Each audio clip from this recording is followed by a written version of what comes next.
शिकस्तہ खातिर के सब दिन बुरे हैं, मगर वो जो खुश दिल है हमेशा शुक्रगुजार रहता है। थोड़ी चीज जो अल्लाह के खौफ के साथ हो, इस बड़े माल से जो रंज के साथ हो बेहतर है। जब इंसान की रविश अल्लाह की मर्जी के मुताबिक होती है, तो वो दुश्मनों को भी दोस्त बना लेता है। जो मिस्कीन पर हंसा, इसने बनाने वाले की हिकारत की। जो दूसरों की मुसीबतों पर खुश हुआ बेगुनाह ना ठहरेगा।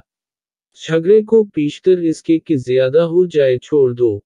दुनिया में ज्यादा तलब मत कर, क्योंकि घर में ख्वाह मेजबान हो या मेहमान, पीठ के अंदाजा से ज्यादा कोई नहीं खा सकता। बस वो शख्स जो ज्यादा माल और दौलत रखता है या कम माल रखता है, फायदा हासिल करने के मामले में यकसा हैं, लेकिन ज्यादा तलब करने वाले के लिए मशक्कत ज्यादा है और कोई खुसूसियत हासिल नहीं होती। वो जिसके दिल में बुराई है, भलाई ना पाएगा, और जिसकी जबान में नुक्ता चीनी है, आफत में गिरेगा। अक़वाल हज़रत सुलेमान अलैहिस्सलाम।